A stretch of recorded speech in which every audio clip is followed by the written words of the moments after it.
You can't evict an entire neighborhood. Diane Wexler screamed across the Silver Pines clubhouse parking lot at 6:12 on a cold Thursday morning.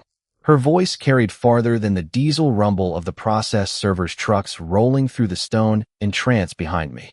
I didn't answer right away. I just stood beside my dusty pickup with a paper cup of coffee warming my palm and watched 100 white envelopes move through the valley, one address at a time. Porch lights flicked on across the hillside. Garage doors groaned open. People stepped outside in slippers, bathrobes, work uniforms, whatever they'd been wearing when somebody knocked on their door and handed them paperwork they never imagined they'd see.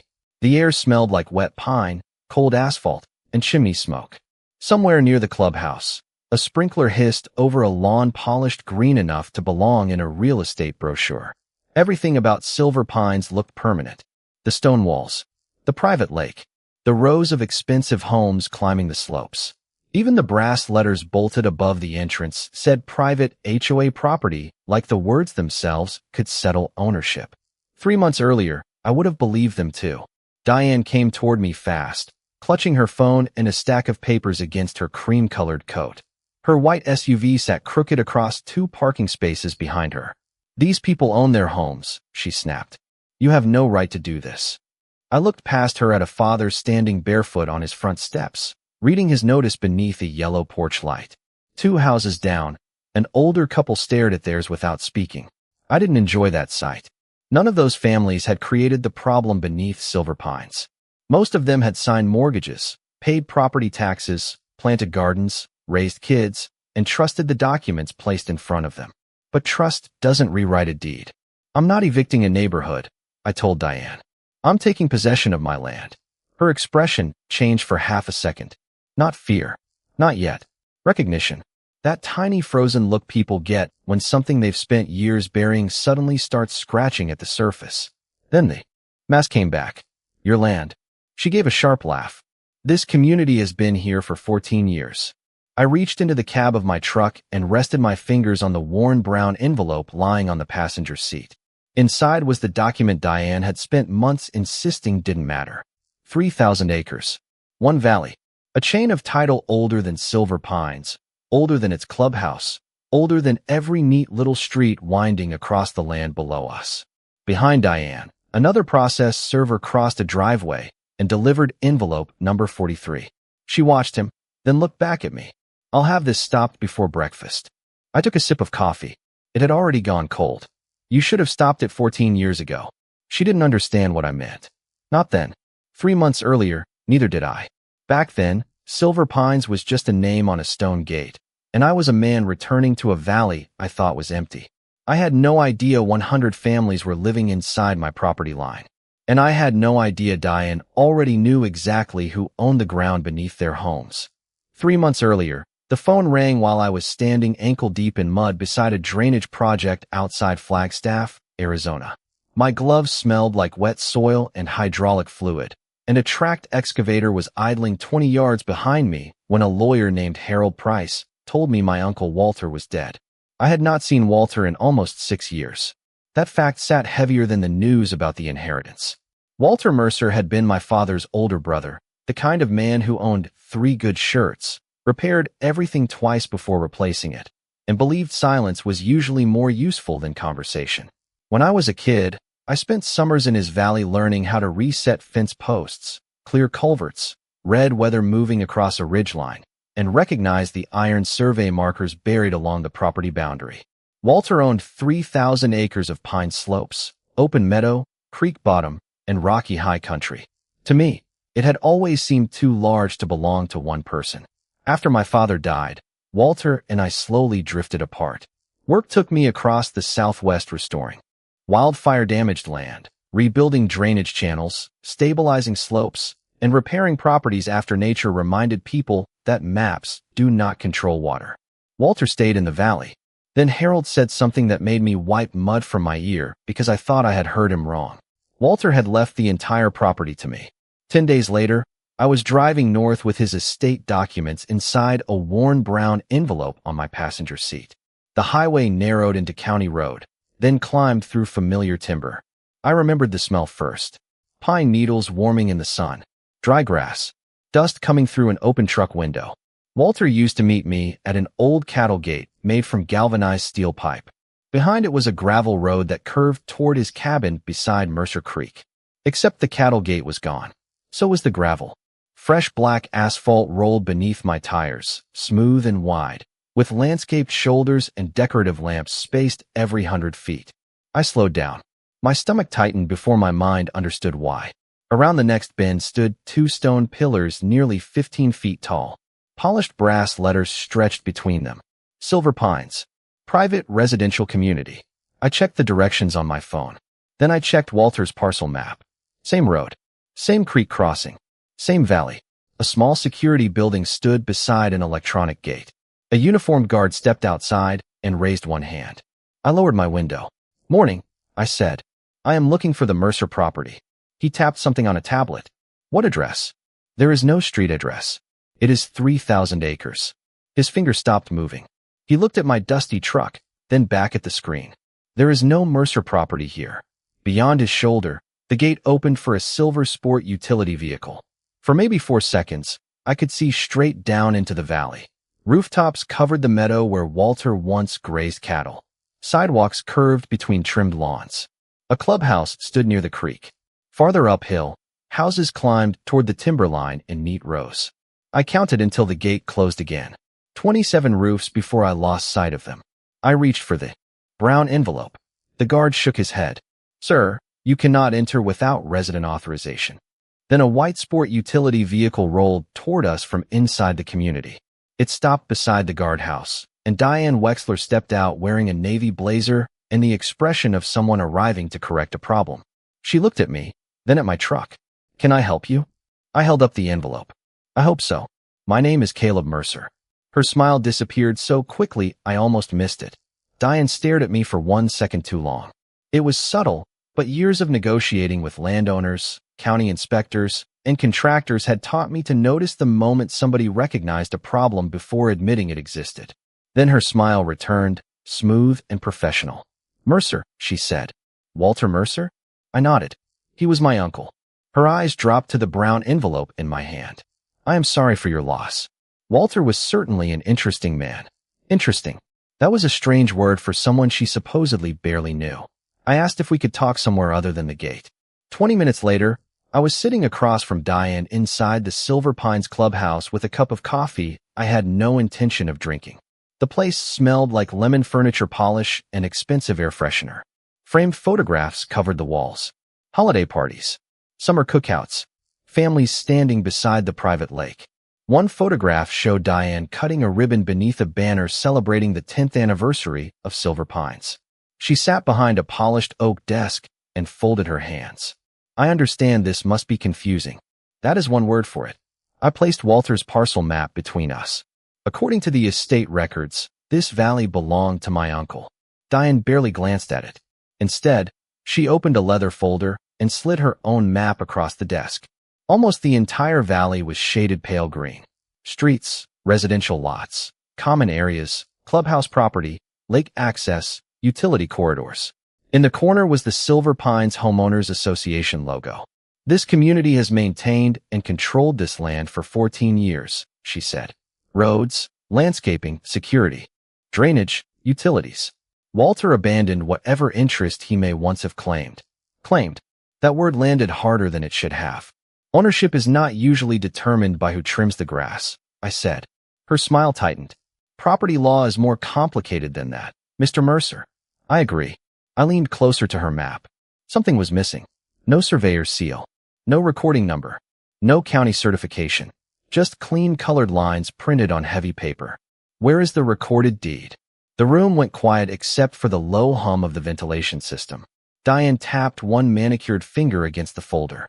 "Our attorneys have reviewed everything." That was not my question. She stood. Conversation over. You cannot simply appear after years away and disrupt 100 families because you found an old family document.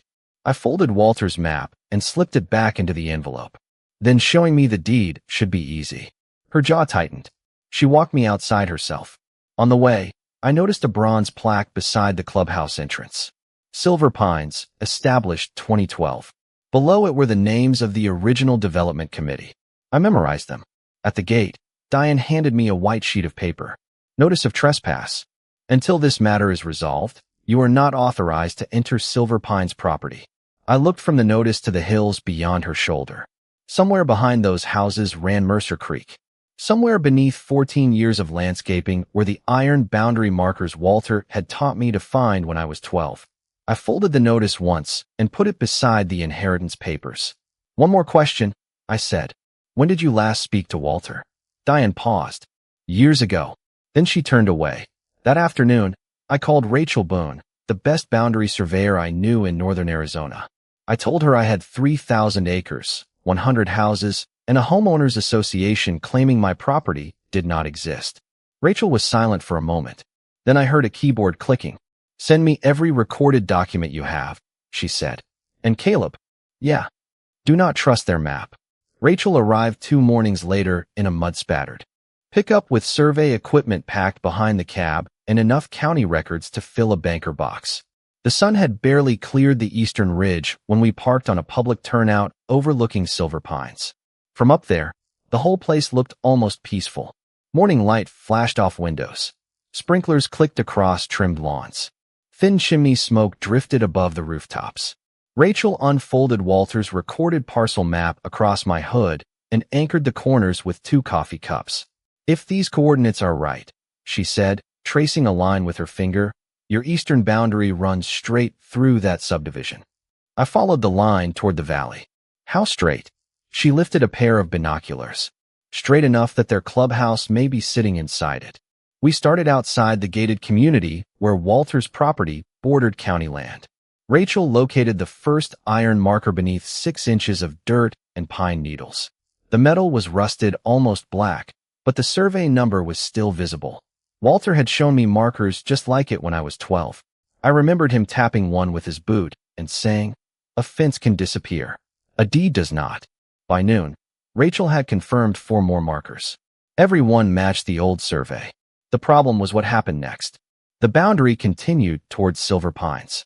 We approached the entrance and stopped outside the gate. Diane was already waiting. So were 2 security guards and a county deputy. Mr. Mercer, she called, holding up the trespass notice like a winning lottery ticket. You were formally warned. I kept my hands visible and stayed on the public shoulder. We have not crossed your gate. Rachel raised her equipment case. I am conducting a boundary survey from lawful access points. Diane looked at the deputy.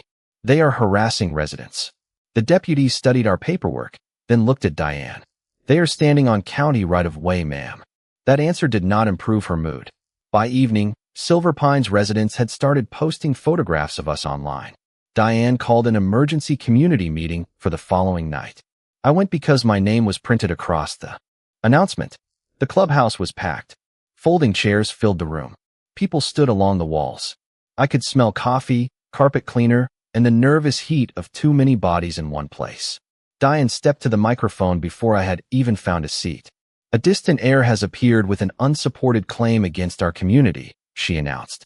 Every face turned toward me. He is attempting to challenge the ownership of your homes. A woman near the front raised her hand.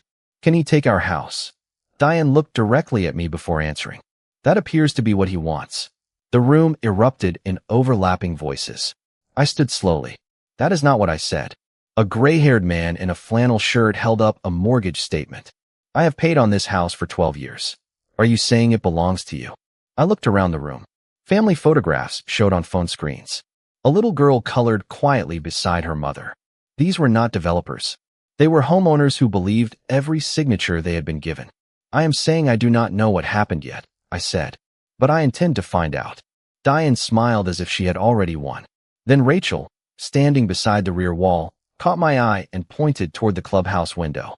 Outside, beneath a decorative juniper bush, something rusted reflected in her flashlight. We waited until the meeting ended. Rachel crouched beside it and brushed away the mulch. An iron survey marker emerged from the soil. She checked the number twice.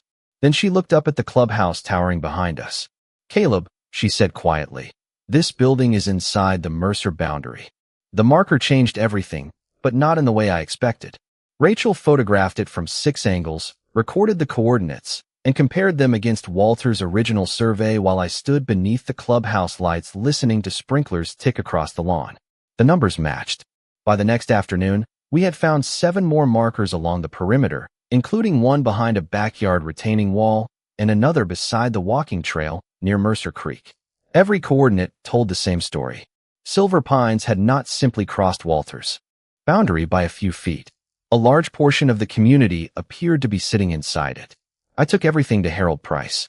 His office smelled like old paper and burnt coffee, and his conference table disappeared beneath deeds, plats, tax records, permits, and mortgage documents.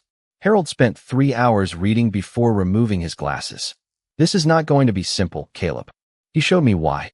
Silver Pines had 14 years of paperwork supporting its existence. Building permits, utility easements, property tax assessments, recorded mortgages, home sales, association declarations, county inspections. 100 families had purchased houses through ordinary closings with banks, title companies, and real estate attorneys involved. "Paperwork can be wrong," I said. "Yes," Harold replied. "But 14 years of wrong paperwork creates 14 years of people who will fight to protect what they bought." Diane understood that better than anyone. Within 48 hours, signs appeared in front yards across Silver Pines. "Save our homes. Stop the Mercer claim." Someone created a neighborhood website with my name printed beneath the words "outside land speculator." That one almost made me laugh. I restored damaged land for a living and drove a pickup with 180,000 miles on it. Apparently, I had become a real estate empire overnight. Then things stopped being funny. Someone scratched the passenger side of my truck while I was eating breakfast at a diner. One of Rachel's survey stakes disappeared near the county road. Harold received a letter from the association demanding that we stop contacting residents. Diane was building a wall around the truth before we even knew what the truth was.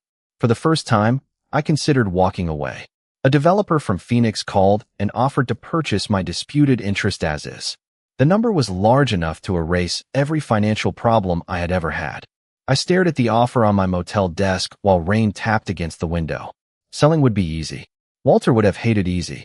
The next morning, Rachel arrived carrying a yellow legal pad and wearing the expression she got when numbers finally lined up. "I stopped looking at the houses," she said. "I started looking at where their deeds came from." She spread copies across the bed. 100 properties, different owners, different lenders, different closing dates.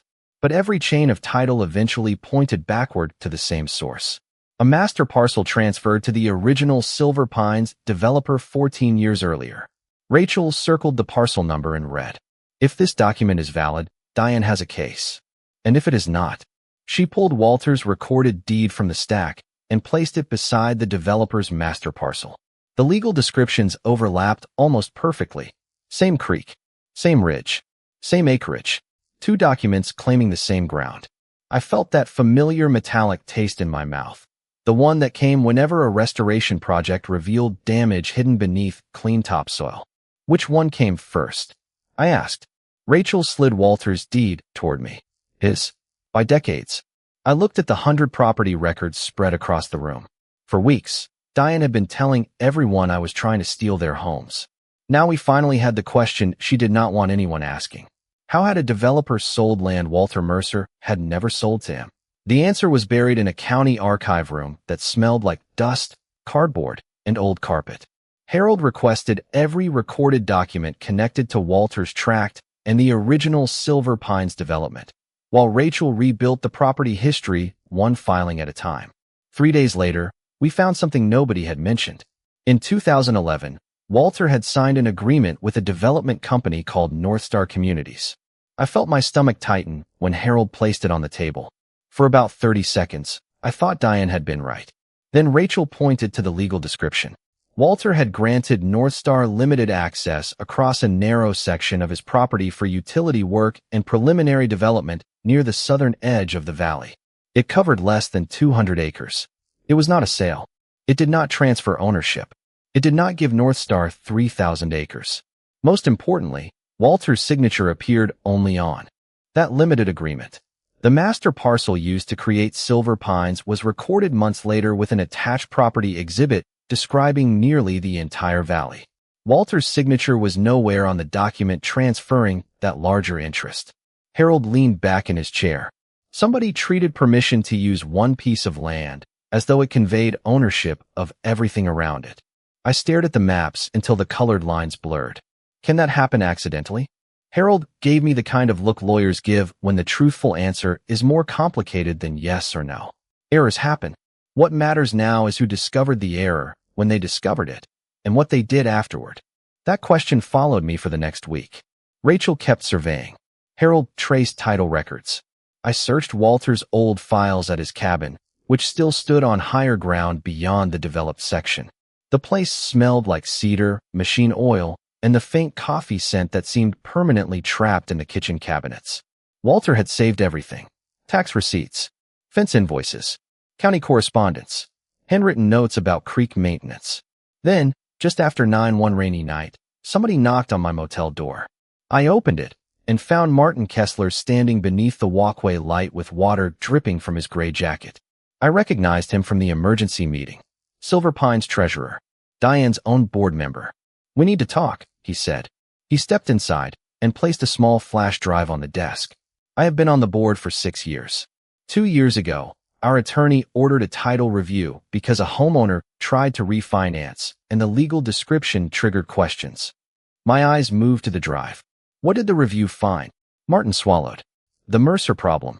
Rain rattled against the window. He told me the attorney had warned the board that the original development documents contained a serious title defect. Diane had received the report. She had instructed the board not to reopen the issue because disclosure could freeze property sales, trigger insurance claims, and damage home values. She told us it was being handled, Martin said. Was it? He shook his head. I plugged in the drive. There were meeting minutes, legal correspondence, internal memoranda, and emails. One message from Diane stopped me cold. The subject concerned refinancing disclosures. Her response was only one sentence. Do not reopen the Mercer title issue. I read it twice. Then a third time. Diane had looked me in the eye at the clubhouse and acted as if Walter's claim were ancient nonsense. She had turned 100 families against me. She had called me an outsider trying to steal their homes. All while sitting on evidence that her own attorney had warned her about 2 years earlier. Martin stared at the carpet. Those families deserve to know. I removed the flash drive and closed my hand around it. Until that moment, I had been trying to prove where the boundary was. Now I knew the real fight was about something else entirely. Diane was not protecting Silver Pines from me. She was protecting herself from Silver Pines. By sunrise, Harold had read every file Martin gave us twice. He sat at the motel desk with his sleeves rolled up, legal pads covering half the surface, and untouched coffee cooling beside his elbow. Rachel stood near the window comparing the internal title report with Walter's recorded boundary. Nobody celebrated. The evidence was strong, but 100 families were still sleeping in homes they believed were secure. We give them a way out, I said. Harold looked up. Who? The board. Diane. Everyone responsible for fixing this before homeowners get dragged into it. By noon, Harold had drafted a settlement proposal. It was simple enough that nobody could pretend not to understand it. Silver Pines would disclose the title defect to its residents, preserve every relevant record, suspend disputed land claims, notify the title insurers and lenders, and enter formal negotiations over the property actually belonging to the Mercer estate. In return, I would hold off on seeking immediate possession while the innocent homeowners were given a path toward correcting their titles. I was not asking anyone to pack a moving truck. I was giving Diane 72 hours to stop lying. Harold delivered the proposal that afternoon. Diane responded in 11 minutes. Rejected. No counteroffer. No request for clarification. Just a short letter stating that Silver Pines recognized no Mercer ownership interest and would pursue sanctions if I continued interfering with association business. Rachel read it over my shoulder. 11 minutes, she said. She did not even call her attorney. Maybe she thinks we are bluffing. Harold shook his head. Then we make sure she understands the stakes. The next morning, he filed the ownership action and recorded notice of the dispute against the affected property. The reaction was almost immediate. A pending home sale stalled. Then a refinancing application stopped. Title companies began asking questions. Phones started ringing inside Silver Pines. Diane answered with another community email. Martin forwarded it to me before breakfast. I opened my laptop and read the first line. The Mercer claim has been reviewed and defeated. I stared at those words while the motel air conditioner rattled against the wall. No court had defeated anything. No judge had ruled. Diane knew that. Worse, she knew about the title report sitting in her own records. Yet she was telling families there was nothing to worry about. Harold called 10 minutes later. I assume you saw it. I did. This helps us. I looked through the window toward the mountains. Rain clouds were gathering above the ridge, turning the morning light the color of steel. It does not help those homeowners. That afternoon, another message appeared on the Silver Pines website accusing me of manufacturing a fraudulent land claim to force residents into selling cheaply. Diane had finally made her choice. She was going to keep the families calm by making me the villain until somebody with authority forced the truth into daylight. So I stopped asking her permission to tell it. Harold prepared the next filings. Rachel completed the boundary certification. Martin signed a statement authenticating the board records and internal correspondence. Then came the document that made the room unusually quiet. Harold placed a draft possession notice in front of me. If the court confirms the controlling title, he said, this is the pressure point. Every affected occupancy traces back to the defective master parcel. I read the page slowly. Names would eventually have to be added. Addresses. One for every affected property. The thought of 100 envelopes sitting on a printer tray made my stomach feel heavy. But Diane had been counting on exactly that. She believed I would never risk looking cruel enough to enforce the ownership rights Walter had protected for decades. I picked up my phone and opened her email one more time. The Mercer claim has been reviewed and defeated. I closed the laptop. Prepare all 100, I said. But nobody serves anything until we have the ruling. And Harold, build the homeowner settlement first. He nodded. You want them protected before we pull the trigger. They bought homes. Diane bought time. I slid her email across the desk. Her time just ran out. The ruling came 23 days later, on a Tuesday morning so quiet I could hear the courthouse ventilation humming above us. Diane sat across the aisle with two attorneys and the same controlled expression she had worn the first day at the gate. Harold placed Walter's deed, Rachel's certified survey, the limited development agreement, and the defective master parcel into the record one document at a time. There was no dramatic speech. There did not need to be. Paper was doing the work. The court confirmed that the developer's documents had never conveyed the full Mercer tract and recognized my controlling ownership interest in the affected land. Diane's face finally changed when the judge referenced the internal title report her board had received 2 years earlier. By 4 that afternoon, Harold called me from his office. The possession notices can move. I looked at the settlement packets stacked beside them. Both sets. The next morning brought me back to 612, standing beside my pickup while process servers moved through Silver Pines. 100 white envelopes. Porch lights. Cold asphalt. Diane shouting that I could not evict an entire neighborhood. This time, though, every notice carried something she did not know about. A second packet explained the proposed homeowner settlement. Nobody was being ordered onto the street that morning. Each affected family was being formally notified that its claimed right of occupancy traced back to the defective master parcel, while my attorneys simultaneously offered a path to resolve the title problem without forcing innocent purchasers from their homes. The notices created a deadline. The settlement created a door. Diane had spent months telling everyone I wanted the first and hiding the second. By 7, residents were gathering outside the clubhouse. By 8, the parking lot was full. A county deputy arrived after Diane called authorities, reviewed the court documents, and calmly told her this was a civil property matter being handled under court authority. That was when the atmosphere shifted. Diane could no longer summon a uniform and make the problem disappear. Martin arrived carrying a thick binder. He walked straight past Diane and placed it on a folding table inside the clubhouse. They deserve to see this, he said. Diane told him to leave. Nobody moved. Martin opened the binder. He showed the residents the attorney's warning from 2 years earlier. Then the board minutes. Then the email. Do not reopen the Mercer title issue. Silence spread through the room faster than shouting ever could. The gray-haired man who had confronted me at the first meeting read the email twice. You knew? He asked Diane. She started talking about protecting property values, avoiding unnecessary panic, and relying on professional advice. A woman near the front interrupted her. You told us Caleb invented this. That was the moment Silver Pine stopped looking at me like an invader. Harold stepped forward and explained the settlement. Title insurers would be notified. Lenders would participate. Claims against the original developer and responsible parties could proceed.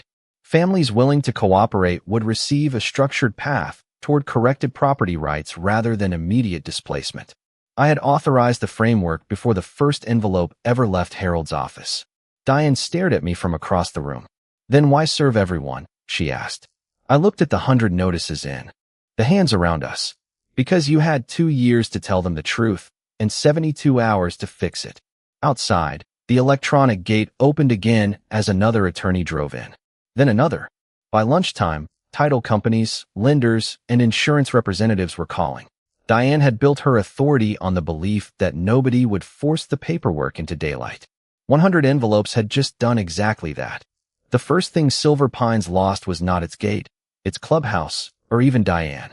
It lost the story she had been selling. Once the residents saw the title report, everything moved quickly. Within 3 weeks, the board voted Diane out as president. Martin stayed long enough to transfer the records to the attorneys, then resigned too. Harold spent the next 4 months in conference rooms with lenders, title insurers, county officials, homeowners, and lawyers representing the original developer. I learned more about title insurance during those months than any land restoration contractor should ever need to know. The strange part was that almost nobody moved. That had been my condition from the beginning. Families who had purchased in good faith and cooperated with the settlement would have a path toward corrected title instead of losing the homes they had built their lives around. The financial responsibility moved toward the companies and institutions that had created, insured, approved, or concealed the defective transactions. Some claims took longer than others. Nothing involving 100 properties gets solved with a single signature. But slowly, the red marks disappeared from Harold's tracking sheet. One family at a time. One corrected document at a time. Diane never apologized to me. I did not need her to. Her authority disappeared the moment the residents understood that she had known about the problem and chosen silence over disclosure. The matter involving the concealed records was turned over to the appropriate authorities for review, and after that I stopped following her situation. I had a valley to take care of. Most of the developed residential area remained occupied under the settlement structure, but the surrounding acreage was mine again in every meaningful sense. More than 2,000 acres of pine forest, meadow, creek bottom, and high country had never been developed. I placed much of it under conservation restrictions designed to keep future boards and developers from turning every open hillside into another row of rooftops. Rachel installed new boundary markers. Bright caps. Fresh coordinates. Impossible to mistake. The old markers stayed too. Walter had trusted those pieces of iron for decades, and I saw no reason to pull them out. 6 months after that cold morning with the 100 envelopes, I drove back through Silver Pines just after sunrise. My tires left the asphalt and rolled onto the restored gravel access leading toward Walter's cabin. The crunch beneath the truck sounded exactly the way I remembered it from childhood. Pine filled the cool morning air. Mercer Creek moved somewhere beyond the trees. At the main entrance, a maintenance crew was working on the stone gate. I stopped and lowered my window. One of the workers was removing the polished brass words "Private HOA Property." He loosened the last letter and carried it toward a utility trailer. I asked if I could keep the old sign. He shrugged and handed me one of the cold brass letters. I turned it over in my palm. Heavy, scratched around the bolt holes. 6 months earlier, those words had been hanging above my head while a security guard told me the Mercer property did not exist. Diane had stood beside that gate and handed me a trespass notice on land her own records warned might belong to my family. Now the sign was coming down, not because I had shouted louder, threatened anyone, or destroyed what other people had built. I had done something much less dramatic. I had followed the paper. Walter had been right all those years ago. A fence can disappear. A sign can come down. A board can lose its authority. But a deed does not care who has the nicer office or the louder microphone. I put the brass letter behind the seat of my pickup and continued toward the cabin. In the mirror, the stone entrance grew smaller until the trees swallowed it completely. They had spent 14 years assuming the real owner would never come back. They were wrong. Justice was never the loudest thing in that valley. It was simply the one thing patient enough to still be there, when every lie finally ran out of road.